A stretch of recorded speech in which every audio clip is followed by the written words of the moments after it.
6 days after escaping the Dominican Republic on a sailboat, we are leaving. We ended up in a bit of a predicament. We're literally bobbing in the middle of the Bahamas. We're about 15 miles from a port where we're going to let one of our crew members off, but we're not moving. We've got the trade winds that should be blowing us kind of that way, and then we've got a storm that's kind of stopping it. They're kind of fighting each other. Right now we are just in a dead calm in the middle of the ocean, going nowhere, hoping that the trade winds can overpower the storm. It's been like life or death just about every night. You know, we end up pulling into dangerous places when it's dark with a motor that keeps breaking. So I'm kind of struggling and hope we get out of this okay. We arrived at Hogsty Reef. Last night was so gnarly that I was told to put down the camera and just get moving, doing things to keep us alive. Hogsty Reef is this huge reef in the middle of the ocean. It's shallow around the edges, and there's one entrance where a sailboat with a big draft can make it in. Doing it in the middle of the night is pretty terrifying, and last night as we're trying to enter the reef under motor power, the motor stopped working even more. You could barely accelerate. It was extremely chaotic. No throttle? Correct. What is that? I don't know what to do. We were able to anchor. We only had one really useful anchor. Another one looks like this, and that's the chain for it. Anyway, we had trouble with sails, with anchors, with engines, and we made it into the reef and kind of feel it out and decided it'd be safest just to stay here. And it was a terrible rocking. I say we're rocking right now. It was like 3 times worse than that for everyone. Some people slept on deck. We are sleeping here tonight on the back of the deck. We're probably going to jump in this water for a minute because it's supposed to be beautiful.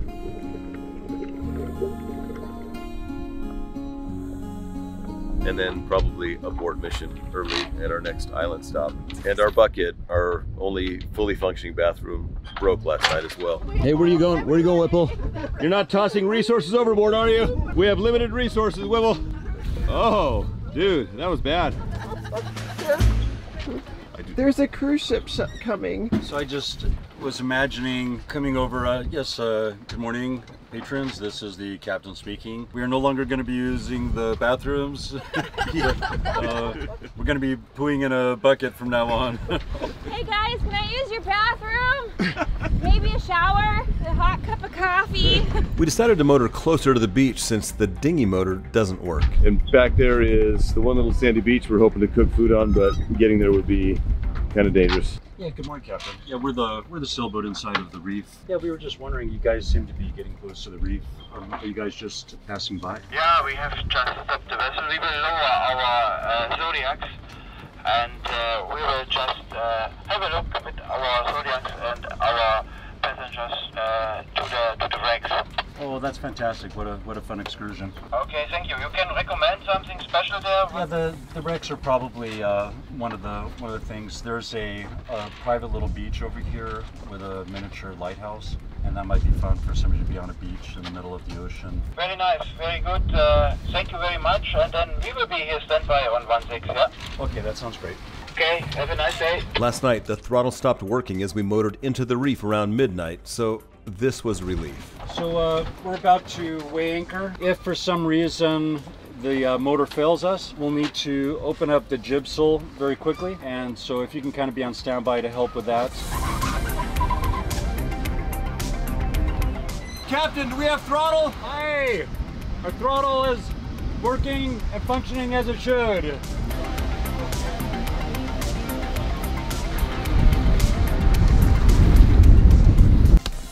We are going to be snorkeling. I don't know how far I'm gonna go because I've been seasick and have barely eaten for a day, so I'm a little bit weak. I'm down here because I'm gonna see if I can find something. I can't see down here long because it's warm, but I am getting in the water and I need my headband. I'm excited, and look how cute she looks. Woo, mama! After I don't know how many days, 7, 8, 9, working on this boat and traveling, this is the first actually fun adventure we're gonna go on right now, swimming in Hogsty Reef. And this is a little sandy beach you can go on in the middle of the ocean. It's crazy. We're in like, I don't know, we're in maybe 12 feet of water here and anchored, and we're all excited to do something fun. Leela's still sick, but we're gonna try to get her in the water.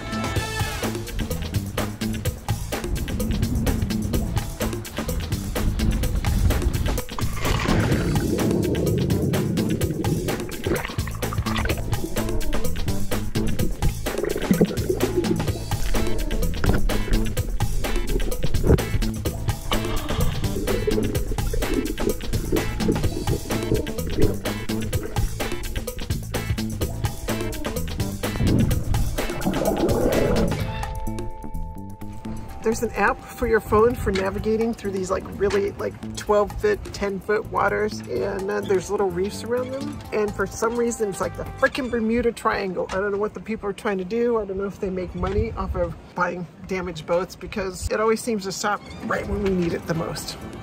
Look at the size of that conch.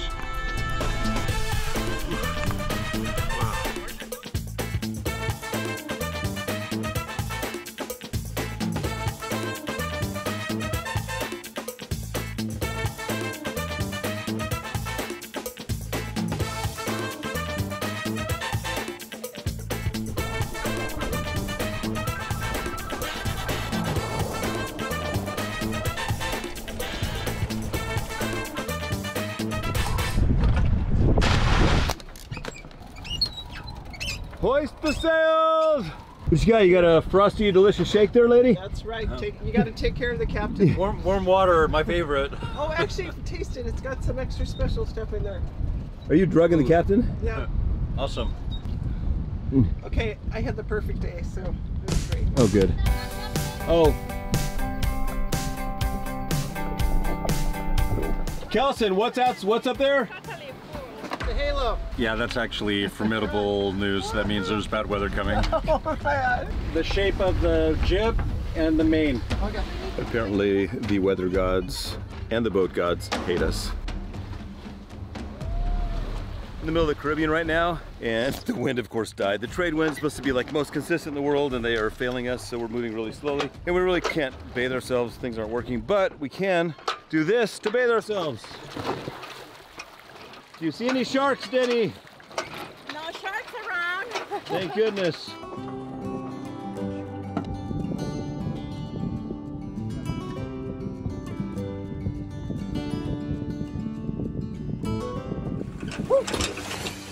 Oh no! So this is one I of guess it the works!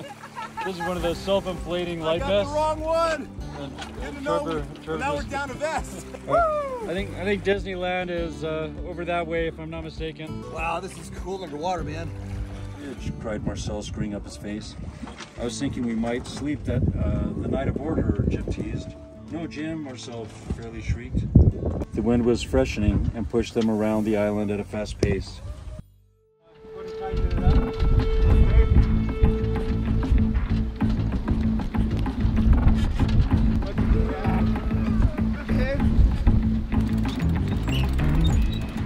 So right now we are running, well, I don't even know how many hours we've been at it, but it was middle of the night, dark. We are heading into a storm. The main got jammed, so we had to drop the main, and our engine has once again decided to cut out, but we got through this. So we are gonna just try to make it close to port and then try the engine again, and if not, we're gonna have to call and we will see. It has been quite the experience of my lifetime on the Mystic Rose, but the sunrise this morning is incredible. Every time we think nothing else can go wrong, something else goes wrong. About 3:30 in the morning, I came up, I was hot and miserable, and Brad's like, yeah, the beam that Ocean World is supposed to repair is cracked, and the winds were wailing. So he's like, we need to take down the mainsail. Me and Kelson started taking it down, and it got caught on those lines, I forget what they're called. It got caught, there's like a rope that's like a couple feet long that's for tying the sail to the beam if you have to take it partially down. One of those got caught like probably 15 feet off the deck, and there was no way to get it undone. It was dark and wind was howling. So we duct taped a knife to a gaffing pole and a spear to get it tall enough, and between me, Brad, and Kelson, we're eventually able to cut that and pull the sail partially down. But of course, during this time, the motor went on and then it died like completely. And we're in the middle of the ocean. It's like, so it was chaos and mayhem for hours. You would not believe the stuff we've been through on this trip. It's a miracle that we are all breathing and that we're moving forward, but we're having to move away from our destination because of the direction of the wind. Since the engine may or may not work, we might be ending it at our next stop, Clarence town in the Bahamas. Hopefully this video will, someday people will see it because we made it, I hope. After a week at sea, the trauma was pretty overwhelming. One of our crew members decided to go home to his kids, so we headed to the nearest airport in Clarence Town on Long Island in the Bahamas. So we are here, and we're trying to get here in Clarence, but because of the wind, we have to head here and then tack back this way. The weather started getting rough. We're basically stalled out. I need the captain to figure this out because we tacked too soon, and so now we're not even moving. We finally got an invite to sit down with our captain for dinner tonight. Look, it's a great bowl of Captain Crunch. I wish. I'm all out. The wind picked up a little over an hour ago. We're actually moving, not terribly fast, but moving in the right direction. So we're gonna make it to port tonight. In the meantime, we caught a tuna. When I say we, I mean Brad caught this awesome, massive tuna fish. We're gonna make sashimi. Nice job, dude. Wow. How many pounds do you think? Maybe a 10-pounder or 15. Whoa. Because it's just solid meat. Wow, man. Don't know what that is. I guess it's raw tuna, which I'm gonna try even though I hate fish. Anyway, progress.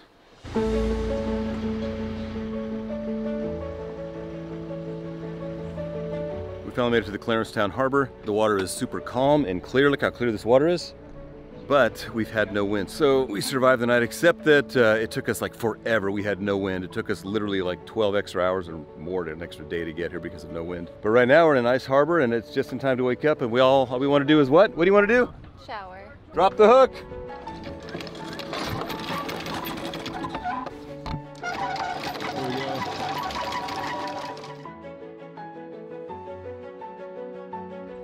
This is the big old airport Kelson's flying out of.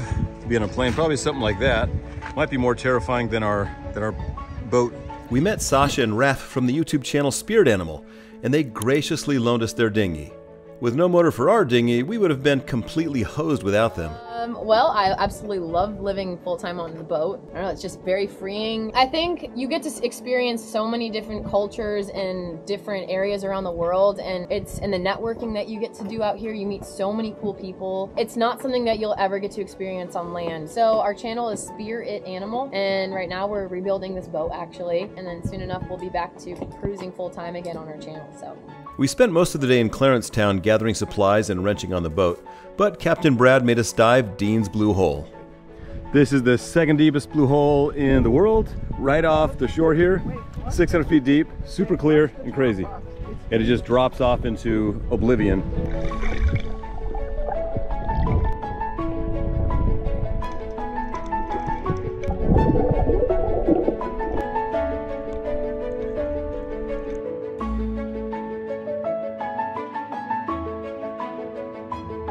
We brought back a lot of provisions for the boat. Thanks to Sasha and Rolf, they let us borrow this thing.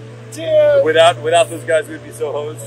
We are so thankful that we just happened to take anchor next to you guys. We can't wait to see more. This is our first hot meal on the Mystic Rose. Wow. Courtesy of these girls. Thank you, Sarah. ¿Qué tal? Is it good? We still don't have a functioning stove. We bought a camp stove, and so we have a functioning hot meal stove when we're in like calm conditions. But we all want wind, so we will hope for wind, and then we hope it dies down for like an hour so we can have a eat, and then the wind can pick up.